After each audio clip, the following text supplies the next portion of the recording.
Hello, I'm Mike Harrell, and I'm the presenter of Language Lessons of the Heart workshop teacher training series on YouTube. Today I'm going to interview and showcase Robbie Holz.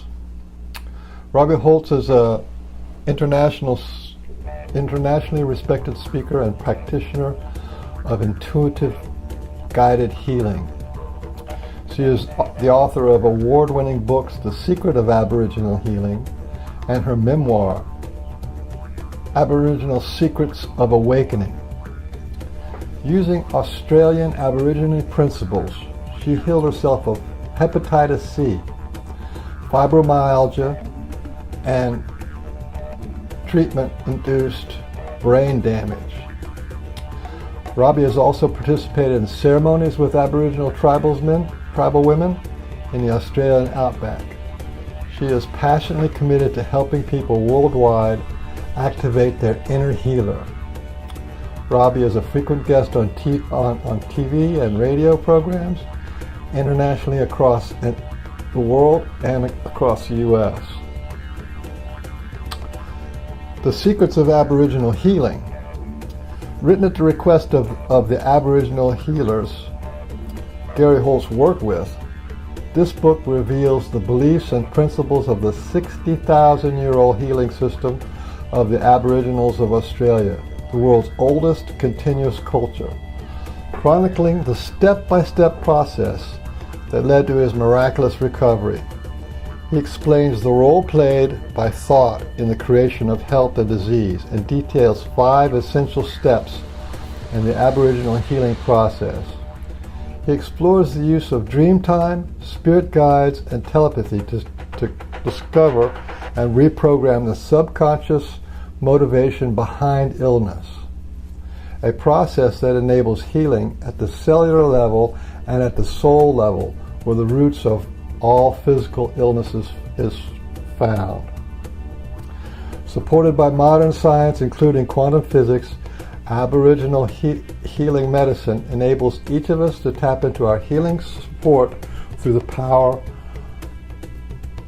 of the mind, spirit, and body connection.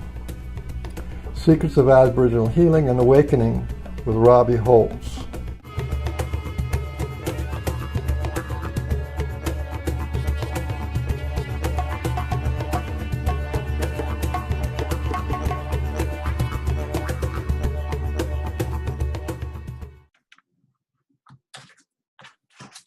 Hi, Robbie.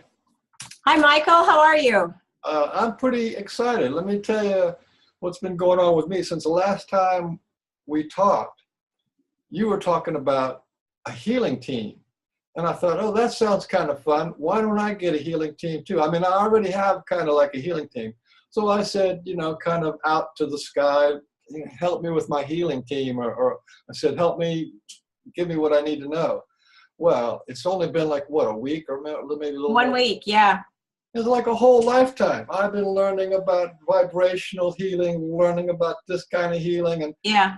biofield this, and finding these really great speakers, and this whole thing. And so I didn't even ask you for healing, and here I am. My whole life's changed. I've been just like talking to you. I know. It's interesting when people come to me, they want to be healed, and I'm going to help them understand how to heal. That my team starts working on them before we even talk, because they have permission now to step in and assist them. So they don't wait until our appointment Wednesday at 3 or whatever. They just automatically know that they have permission to step in. Well, what I wanted to talk to you about is this healing thing, okay? Like you do, you went through some dramatic things. You had a great love of your life. You went through some dramatic things in your life, and some great illnesses. And I wonder if you could talk a little bit about the process you went through to form a healing team. Like in some ways, it's like a gift. It's like a cooperation between us and the spirit world. We're spirits, and then the spirits, our spirit connects with their spirits, and and healing can happen. Can you talk about how you Sure. you discovered that process? Or Yeah. And I think that that's something that everybody should know, is that everybody has a guardian angel, everybody, whether you believe in it or not. And that there's tremendous help available to anybody on the other side of the veil, but you have to ask. It's a free will planet. There's nothing wrong with pain and struggle. But when it's like a very, very good parent letting that child discover and explore and making a mess, trying to figure out how to tie his shoes. But if that child asks for assistance, the parent, of course, steps in and assists in the appropriate way. And it's the same thing here. We have everybody available to us on the other side of the veil, but we have to ask. So it took a while for me to figure out that I have Divine Mother Mary heading my healing team. I have Archangel Raphael and Archangel Michael and my late husband Gary. And some of the Aboriginals will come in and assist depending on the person and who they are. The team will shift and change, but those are sort of the basics. And I, like you, Michael, consider myself the ground crew. They are able to work through me. I can be their voice. I can be the hug, the smile that people need, but they're able to work through me by me following their guidance. So it makes a huge difference. And if people realized they have tremendous help, they just simply have to ask. They simply have to ask. And then hand it over, whatever you're challenged by, hand it over to this team and allow them to guide you. It's a higher consciousness. The big thing is, I don't think people realize that the mind, we're asking it to do things it was never designed to do. The mind doesn't really know how to heal you. It doesn't really know the best way on how to improve a relationship. It doesn't know how to find you the best job that's perfect for your soul's intention. But this higher consciousness does. And that higher consciousness can be your higher self, your oversoul, spirit guides, your guardian angel, but it's a higher consciousness than the mind. So I always suggest putting that higher consciousness behind the wheel, put them in charge, and then your powerful mind can assist by following their guidance. And you follow their guidance with your instinct, your intuition, that sixth sense, but you're following the guidance of a higher consciousness. And that mind is so powerful. Stay focused on that end result and then allow them to guide you to that or something else, something better. But again, the mind wasn't designed to figure stuff out. It was designed to be a servant to the soul. It was never designed to be in charge. And this is where most people get in trouble. So the best vision I have is I love the idea of putting the higher consciousness of your team behind the wheel and then scooting you on over. And that image of a dog hanging out a car window, it's really excited, but it doesn't know where it's going. That's kind of what I think of, is that we are trusting, like that dog is, that whoever's behind the wheel has their best interest at heart, knows how to take care of them, and maybe they get to go to the dog park, maybe it has to go get its teeth cleaned at the vet, but it's being guided and taken by someone who has tremendous love in the bigger picture. Well, that's a mouthful. It's a lot. We could talk about this for days. Yeah. Well, to me, it's like one of the things that has to happen is to shift from I'm only my body and my mind is in my body to my consciousness is outside my body and inside my body, and that consciousness is king, and when we make that identification, and then that consciousness can reach out to all other consciousness, to your healing team and to whoever. Yes. Shift. Yes. That's the shift, is that we're not body bound. Right. And you're also not being controlled by the mind. That's the shift as well. We're being guided by this inner guidance, this tremendous, beautiful inner intelligence, rather than the mind with its conditioning and its expectations and distortions. Yeah. But, that's that's amazing, because that, to me, that we're talking about healing. Well, why does the world need healing? Is because we're out of touch. We're out of touch with our spirit nature, with our identity as a spirit being in a human body. So body is spirit and spirit is body, but spirit is also outside the body. And that is when that understanding happens, it just changes healing altogether. It changes relationships to nature and everything altogether. Absolutely. And that's, I think, the direction we need to go, because the whole world needs healing. It's because we've forgotten we are part of nature, and nature is connected to the universe, and we forgot that who we are in a way. Exactly. We've forgotten who we are, that we are these divine, extraordinary, luminous beings who are very brave for showing up on this planet. It's a tough planet. There's tremendous contrast of darkness and light. And it's that tremendous contrast that, believe it or not, we actually love as souls, because it allows us opportunities for growth. If everything is in perfection, it gets a bit stagnant when you're trying to grow. And so by having this darkness and the tremendous contrast, it provides, I mean, all you have to do, Michael, is go out on the highway for 10 minutes and there's opportunities to either come from your heart and let the guy merge in front of you and have compassion for the guy who just is zipping around the highway, or have the mind control you, which gets very annoyed and angry. It's huge opportunities for growth. So I look at this planet as it's a free will planet. It's unusual that it's a free will planet. That's very unusual. So that we can come here and incarnate here and make our own choices. And again, there's nothing wrong with pain and struggle. That's how we learn some of our best lessons.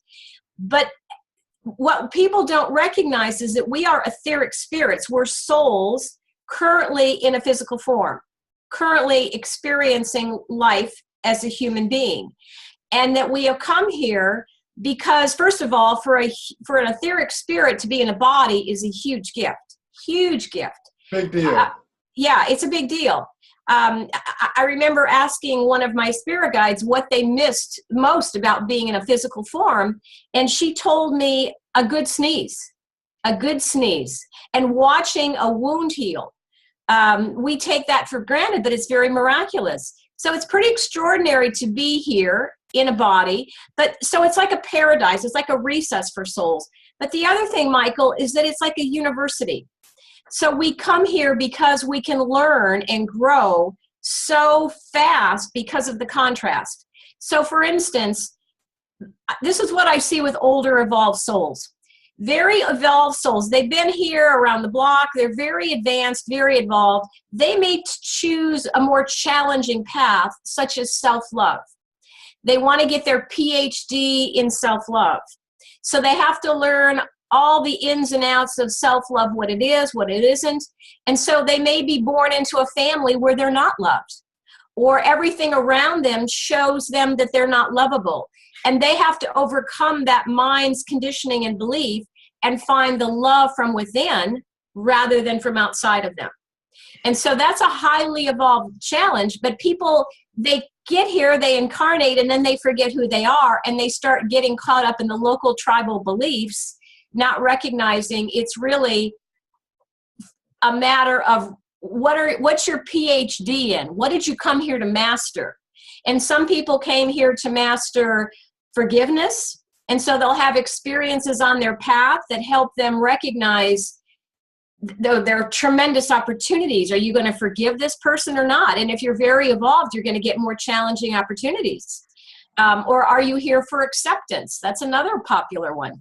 I wanted to just interrupt you for a second. Sure. About self-love, is because this is something that was like one of my things that I've been downloaded with. I went to Google search. I was trying to figure out, well, what's a good, I need to find some words that I can put on my videos when I put them on YouTube. So I look at Google search, and look at all the different kind of healing this and doing that and all right. So I looked at love, and love all of a sudden it goes up there. It's like 78%. There's like a lot of people are looking for love and different, and I put love and healing, and it dropped down to, and then I put in self-love. Okay, so here you have love at 78%. and self-love was a straight blue line at the bottom. That means less than 1% of the people are actively looking for self-love. So there's this disconnect between we want love out there, but we don't love in here. What a disconnect. Right.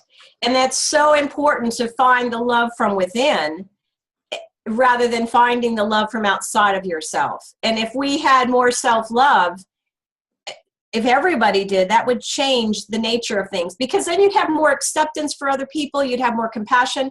The other thing too, Michael, is that you've heard of the 100 monkey theory, right? I think it's a fact. What's that? I think it's a fact. It is a fact. Right. We should stop calling it a theory. But the 100 monkey theory, if you will, was that, I don't know if you want to explain it or you want me to explain it, but the reason is the 100 monkey theory. There were scientists that watched, the United States was doing some nuclear testing on an island, a remote island. And the scientists noted that one of the monkeys, the female monkey, started washing her food of this nuclear waste. And then the other monkey started doing the same thing. And the scientists noted that when there were 100 monkeys who were doing that, it was part of their consciousness to wash their food of this toxic waste, that other monkeys on other remote islands across the planet were doing the same thing. It was part of this unified field. We're all connected. And so what I'm seeing is that we get these beautiful evolved souls, old souls, who are choosing to incarnate, and they're choosing to master self-love, and not only for their own soul growth, because they also want to add that to the tipping point, the collective consciousness, to add that tipping point so that others have more self-love as well. So, it's a big deal. People think I'm not doing anything. It's like, yeah, you are. You're learning how to love yourself, and you're learning how to add that to the collective as well. And that is a big deal. And that is a big deal. Yes, exactly. Okay, and then, so far we've got consciousness is king. And consciousness incarnates into a human body and becomes the body. This is very important because we cannot disassociate our consciousness from our body. A lot of people float around in their mind. They don't even know they have a body. They don't even know what their toes feel like. I mean, That's wiggle. true. When you wiggle them, then you go, oh, there's her toes. So Haven't thought about that in a long time. Yeah, exactly. Yeah, there they are. I like fingers, I got pretty good, but toes, what? Everyone shoot. So it's about incarnating with compassion and self-love into the body. And this is what doesn't happen when people get wounded. And what doesn't happen, it doesn't happen when we develop diseases from the emotional wounds or the emotional shocks or the emotional traumas. And I wanted to see if you would address that because that is like, how do you become wounded, and then how does that wound actually manifest in your body? Because the wound was in your consciousness, which is in your field, and that consciousness that's in your field affects the body, and the body responds. Exactly. I mean, that's something we could talk about for days as well. And not only so a lot of times people have experiences that can be painful for them. And they hold on to those memories. They hold on to that pain, and they don't release the pain. And the body holds on to that. And at some point, the body cannot take that toxicity, if you will, anymore. And it will manifest as a physical problem. So people think, well, especially with Western medicine, they will address the physical symptoms rather than going back and finding out what was the emotional core that started it. As an example, we tend to hold grief in our chest area.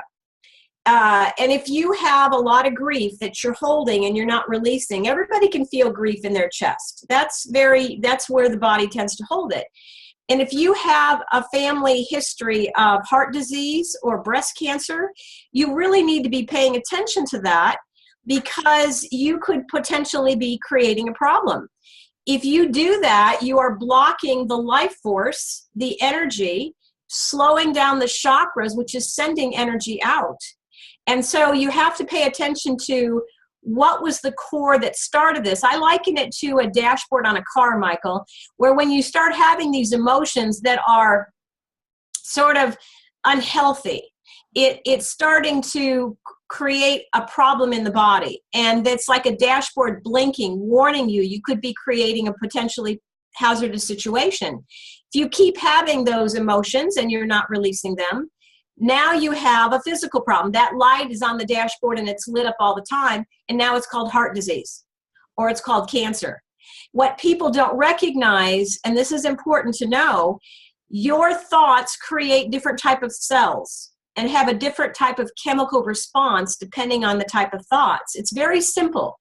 It's either fear-based thoughts or it's love-based thoughts. And Dr. Emoto showed us with his water experiments what those cells look like. And cells that were created by, and again, there's nothing wrong with any emotion. It's just a matter of, are you engaging in it to an unhealthy level? Well, or are you? It's not specifically the emotions. It's the denial of the emotions. So the emotion wanting to go out, it can't go out, so it reverberates back into the cells. So it's denied grief or denied rage or denied fear, and we deny it, disassociate from it, and then we call it stuff like stress, Right. anxiety. Well, there is no real anxiety, there is no real stress. That is denied fear or Right. recognized fear. So you're afraid, and that's what you call anxious or stress. So it's the denial of feelings. Yes, that's suppression. Suppress and vibrate out that are held in, and then that causes the DNA and energy systems and. Exactly. And the body, it gets to the point where the body is holding so much of these emotions, and it just crumbles under the weight of all of that. It just finally can't handle it anymore. And that's when you end up with an autoimmune disease like Hashimoto's or fibromyalgia or some other ailment, because the body is just responding to the emotions and it just can't handle it anymore. So people need to understand, to pay attention to, what am I on a regular basis engaging in, what type of emotions, and am I suppressing emotions or engaging in emotions that are not healthy to keep, like anger or guilt. Guilt is really hard on the body because it goes throughout the entire system. It's not contained to just a specific portion. So what I was describing earlier is, if you have, for instance, a thought that is very angry or fear-based or guilt, it creates a different cell. Shame-based? Shame, very strong. Those cells are different. They're very disfigured. And that's what Dr. Emoto showed us. They're discombobulated. They're also very low frequency. And it slows down the chakras and the energy, and it creates this perfect swampy breeding ground for disease. That's what these, fear-based emotions, shame, guilt, those type of things. Now, the hardest on the body is guilt and self-hatred. Those are the most toxic for the body. Now, the flip side, unworthiness. That's such a very unworthy. strong. Yeah. Yes. And maybe you came in to learn how to overcome that. See? So the flip side is when you have love-based emotions, they create a different cell. And Dr. Emoto showed how those cells, they're like beautiful symmetrical snowflakes. Beautiful, high-functioning, very vibrant, very high frequency. And disease can't sustain in that high frequency. And the best emotions to have to heal are gratitude and forgiveness. Those will help you heal. And love. Love. Yes. Love-based emotions. Love-based emotions. They create very healthy, vibrant, high vibrating, high frequency vibrations. And that will help you heal. And it will create a healthy body. Yeah. So I think people, they're very good about getting the exercise, eating healthy food, drinking healthy water, but they need to pay attention to what thoughts are you feeding your body on a regular basis, because those thoughts are creating your body. And quite often, especially here in the United States, the body can't handle any more of those emotions that are very fear-based, toxic. it's crumbling under the weight. At some point, it's going to manifest. Like I said, that light on that dashboard is going to stay lit, and it's a physical disease. And this is why people need to go back and figure out what was the emotional component that started it. Otherwise, it's like picking the top of a dandelion. It's going to come right back again. I think we all know people who've had tumors removed, and then the cancer comes back, the tumors come back, because they never changed the emotional core to start with. And that's something that I'm very familiar with, is the emotional cores are two things. They are the emotion itself, which was the shock or anxious or whatever it was that happened to you in that little traumatic event. And then there's the message, you're not good, or you're not worthy, or you don't deserve. See, that's the message that's connected to it. And once that becomes synced together, it goes into your energy field, which is your consciousness extends out like 6 feet beyond your body, and then it goes out to the universe. And usually these things are traumatic, and as a child, we disassociate from them. And then that disassociation becomes the tool we need to survive. So we actually learn to survive on denial and disassociation from the traumatic event and the message. That's how it gets stuck. There's no blame. No child can handle sophisticated adult judgment. And all judgment demands a sacrifice. And the sacrifice is always, it's like in a court of law. You go to a court of law and the judge says, you're guilty of this, right? You're not good enough. And once he says you're guilty, once you feel that guilty, then guilt demands a sacrifice. That means, you can't love yourself, or you can't feel good about yourself, or you have to feel continuously like you're not worthy. So it's just like in the court of law. Every judgment is a lawsuit against you. And when you're found guilty of that, then there's a little sacrifice, and that is your freedoms, your expansiveness, the ability to do what you would like to do, to be expanded, the self-love. Right. And I think what people don't, I would agree with that.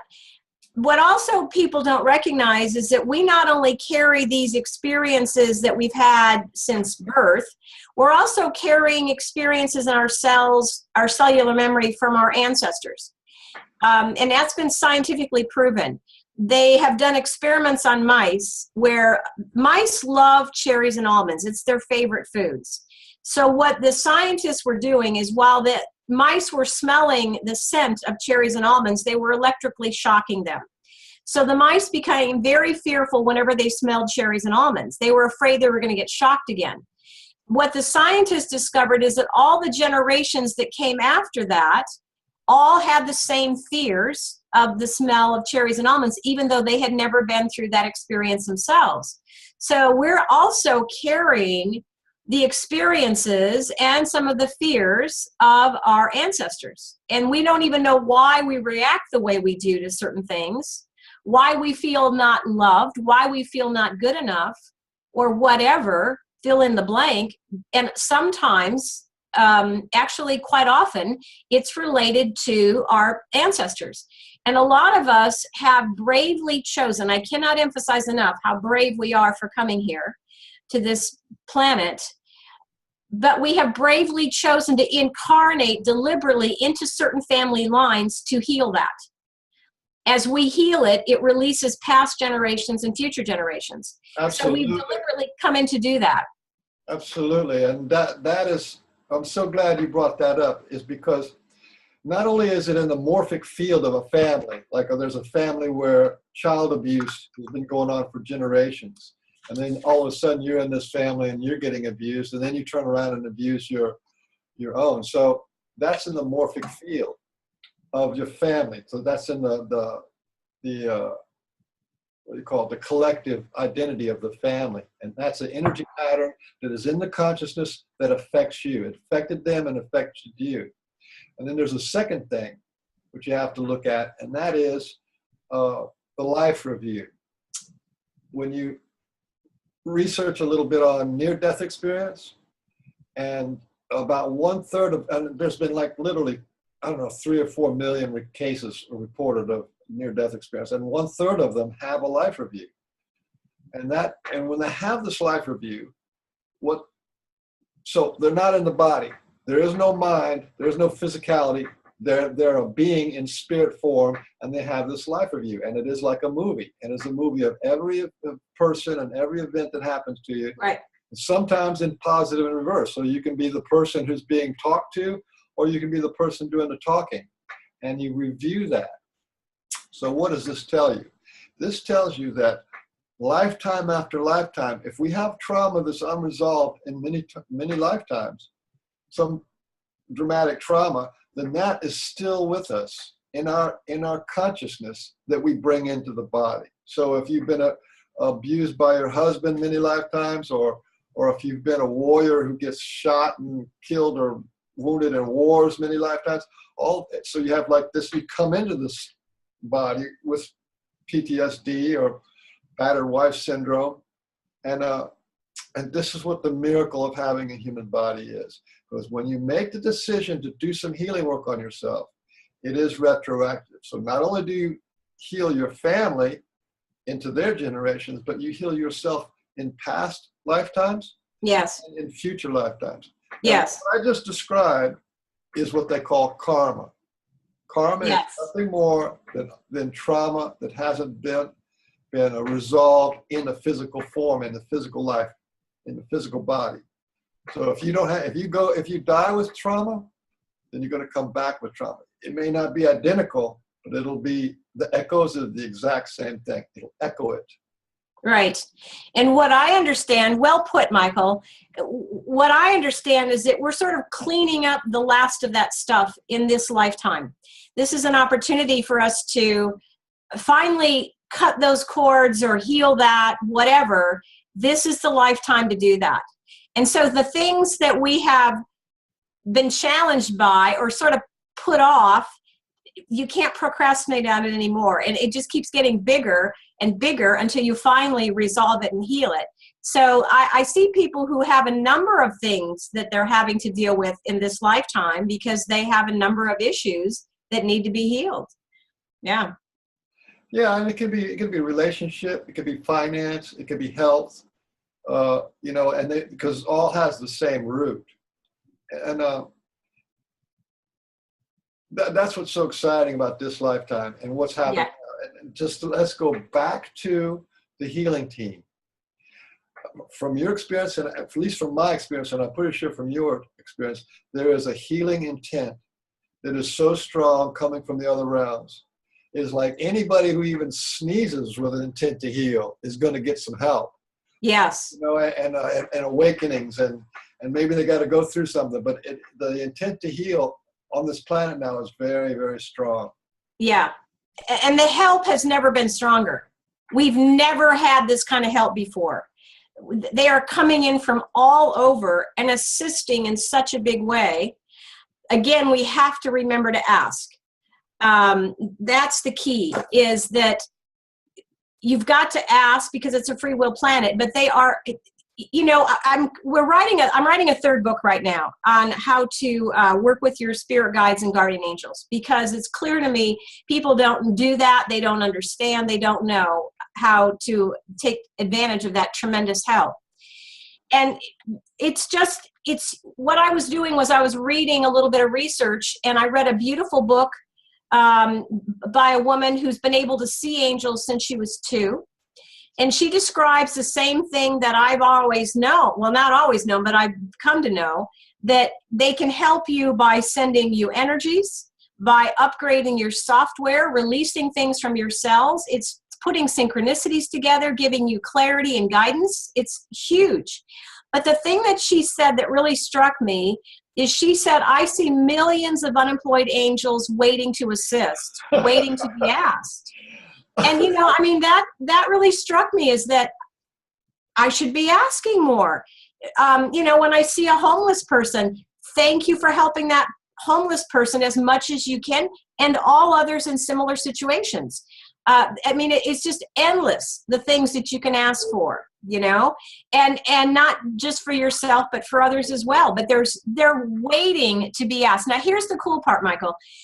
sometimes people, they don't want to ask. They think they're bothering them. They're not worthy, whatever. You cannot ask for too much, too little, too vague, too specific. They love assisting. In fact, my late husband, Gary, used to say, he would communicate to them all the time, and he would say they always said the same thing. Please tell people to let us help them more. They have to be invited. They love helping. And they're serving out of love. So they're able to grow because they're being in service out of love. So it's a win-win for everybody. We've just got to get that mind to sort of step down into more of a subservient role to that soul, rather than, again, trying to take charge and be in control, but allow this tremendous help. Not that ego, I got to do it myself. We've been raised, I got to do it myself. And it's about recognizing. It's only me. I got to do it. Yeah. Yeah, we've been told we have to do it ourselves. It's a sign of weakness to ask for help. So it's about recognizing you were always designed to have all the help you ever needed. First of all, you're equipped to handle what comes on your journey. And then you were always designed to have all the help you needed. Again, it's like a very loving parent standing by, waiting to assist when you ask for it. You know, that reminds me of, I used to know this Mahatma. He was really, he was up there. And he used to say this thing. He said, the angels in heaven weep for want of a human body. And that image has always kind of stuck with me. And I think it's true. It's like they recognize how significant and how important it is to have this human body. They talk about, he was a guru, Mahatma Guru Charan. He was talking about, because only in the human body can you realize God, can you realize your divinity. Yeah.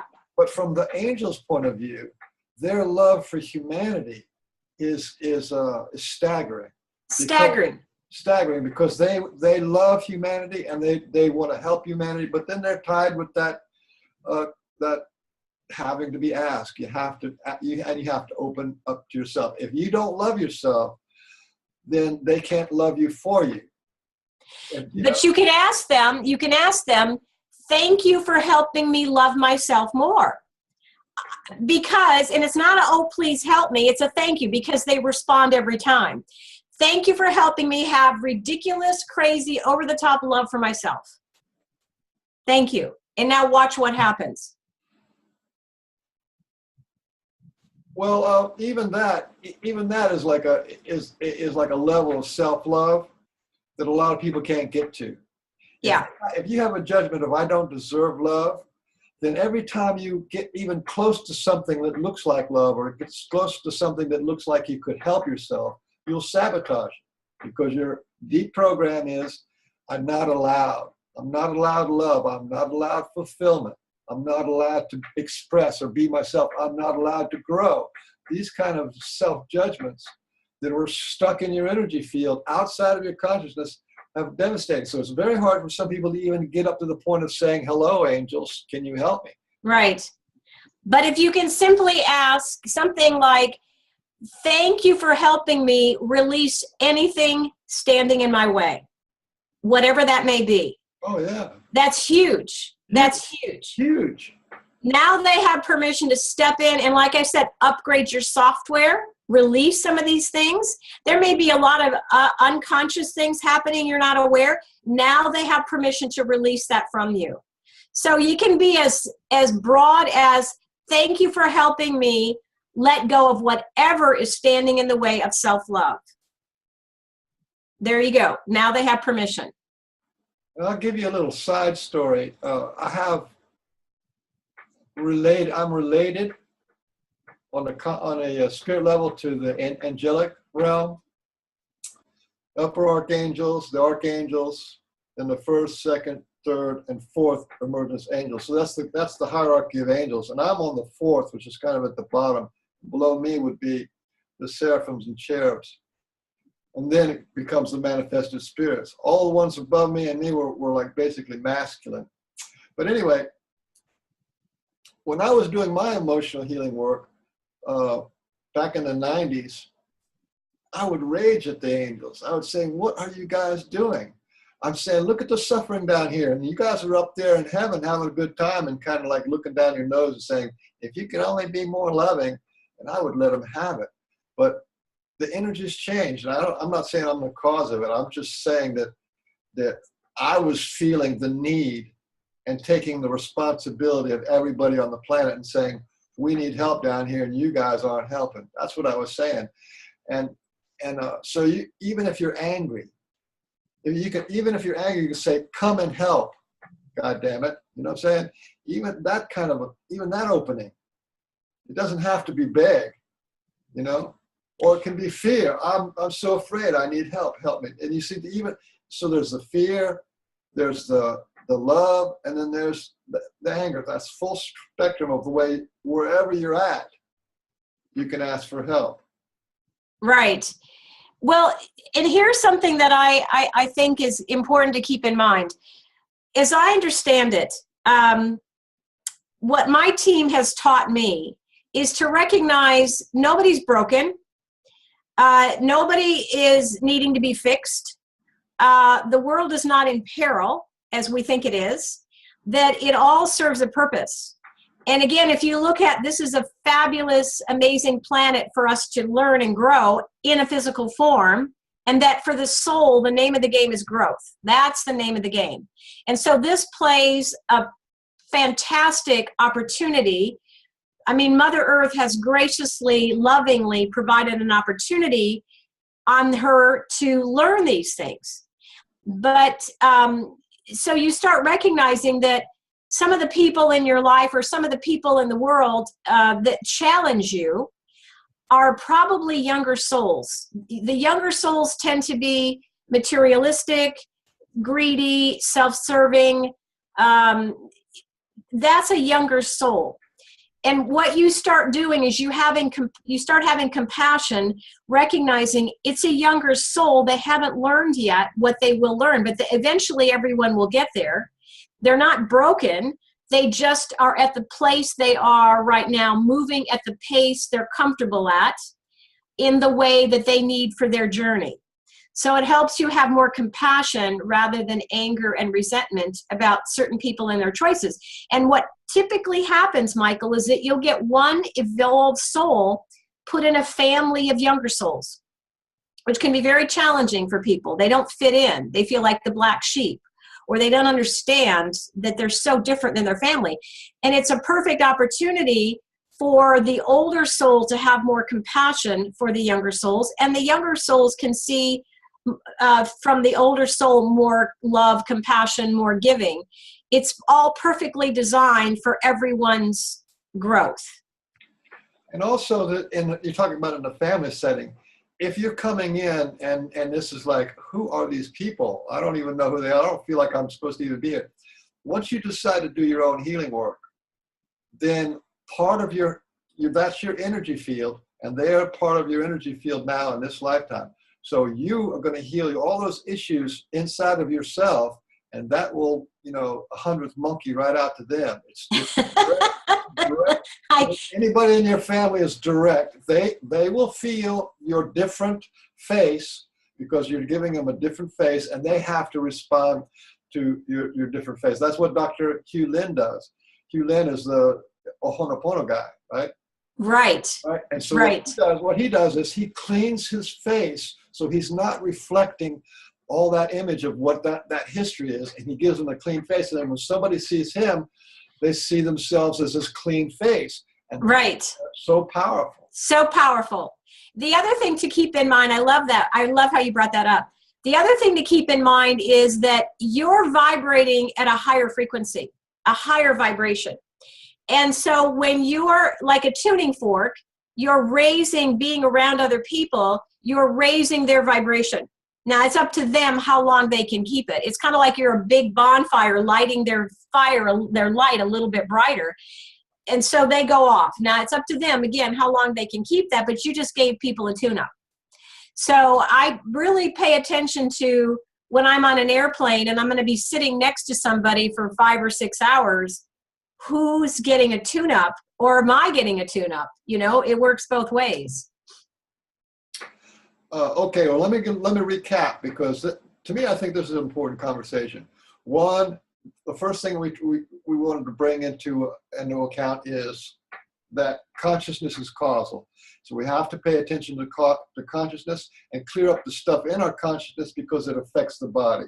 So if the body is having an issue, you have to look to the consciousness and fix the cause of the issue, and then the body will heal itself. That's number one. And number two, the great thing that you talked about, and I don't want anybody to skip past that, is you start. Once you understand that consciousness is causal, you have to start with there's nothing wrong with me. There's nothing, it's impossible for anything to be wrong with me. And then you fix what's wrong with you. See that? There's nothing wrong with me. And there's nothing wrong with anybody else. And then you can help them get to that place. You cannot start with there's something wrong with me. You have to start with there's nothing wrong with me and nothing. I'm an eternal immortal being.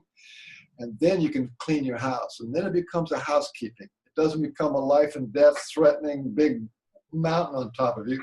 It's a housekeeping chore. It's a body maintenance chore. It's a service. You know, you have to service your consciousness, service your computer system. So those two things right there, consciousness is king and there's nothing wrong with you.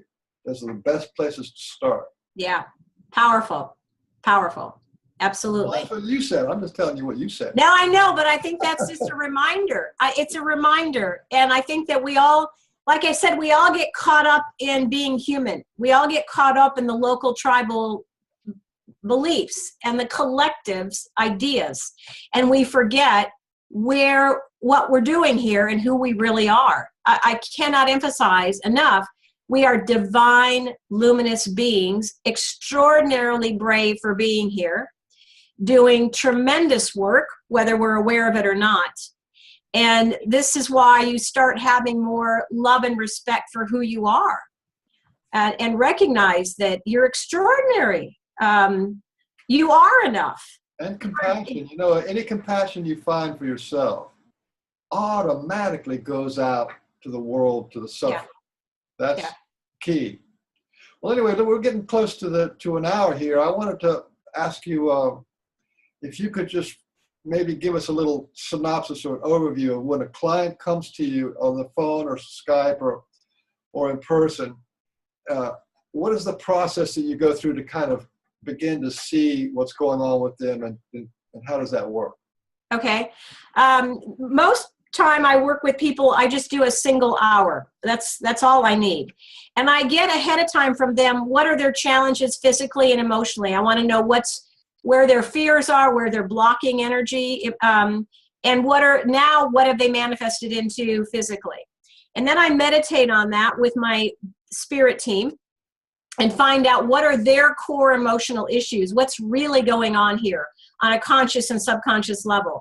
And then when I get on the phone or Skype with the client, I let them know, I give them an awareness of this is how you've created the physical problem. And then this is how you can change that and turn it around. It's how to wake up and control that mind rather than that mind controlling you. And then I also teach them how to bring in tremendous help from the other side. And my team, they continue to assist. Like I said, they now have permission to step in, and they don't just assist during that hour. Then they continue to help that person forevermore. And then it's an empowering. Slow down. Yeah. You just said something that was mind-blowing. Yeah. That you have the person get the understanding that they're going to make an agreement to connect to these spirit people, whoever they are, the whole team, and that those people are going to be connected to them forever, and whatever help they're going to need for the rest of their life. Okay, you just skip past these little things, and it's like, my mind goes, whoa. Well, you know, that is the real deal, because they are also immortally eternal, and they are going to be there for you forever. Absolutely. And I'll tell you, again, my team is spearheaded by Divine Mother Mary. And she loves to, she's just amazing. I love her so much. She's so extraordinary in her love and her desire to help mankind. So she'll tell me that now she has her foot in the door. Now she has permission to assist them. So, I'm sort of the conduit. I'm the bridge that allows them to team up now. And that, they don't have to use them if they don't want to, but my gosh, it can change your life tremendously. That's why I get so excited when somebody wants to do a consultation with me, because I know this is going to change your life. You know what's coming. Yeah, you have no idea how this is going to change your life, but it's for the good. And it's tremendous how people will tell me that they can feel things that have bothered them for years all of a sudden are softened.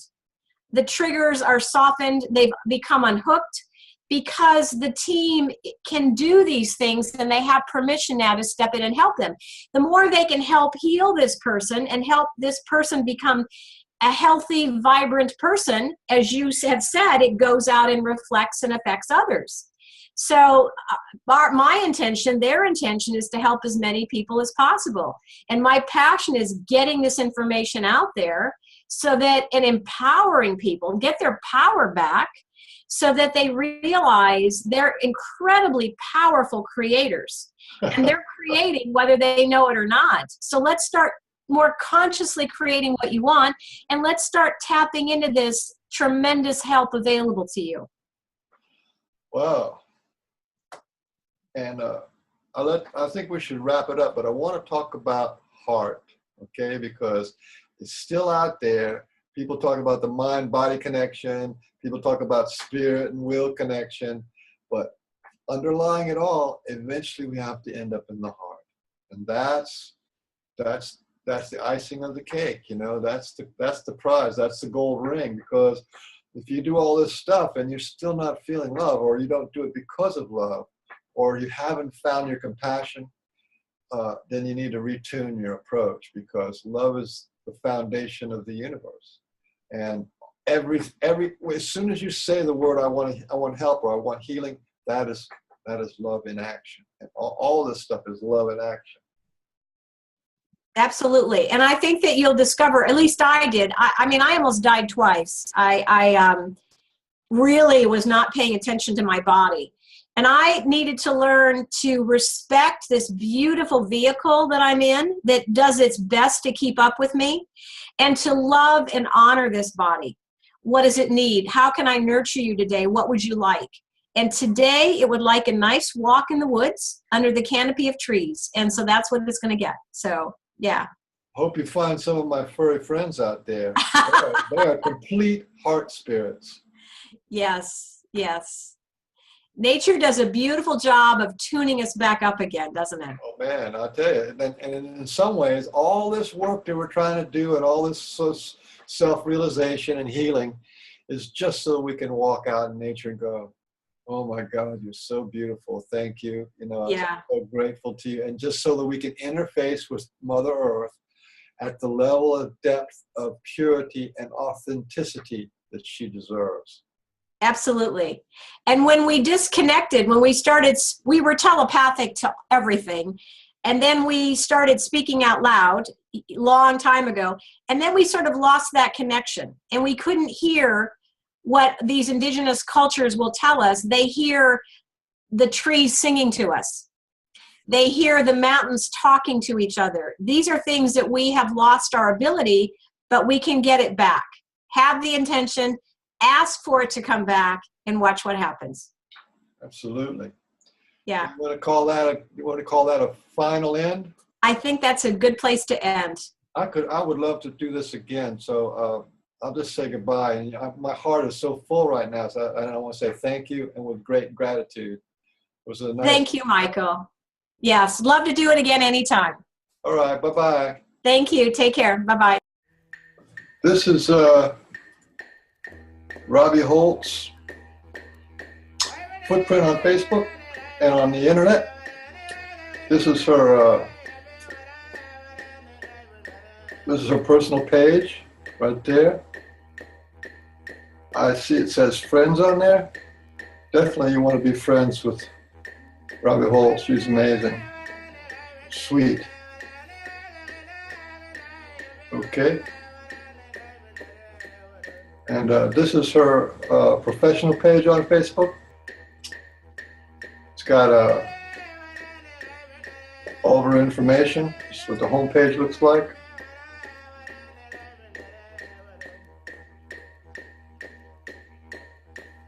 And it's got a phone number. And right down here, www.holtzwellness.com. That's her webpage. This is her webpage. Home, about, healing, sessions, speaking, shop, and so on. You can buy her books there. Aboriginal Secrets of Awakening and the Secrets of Aboriginal Healing. It's information there. And under healing sessions,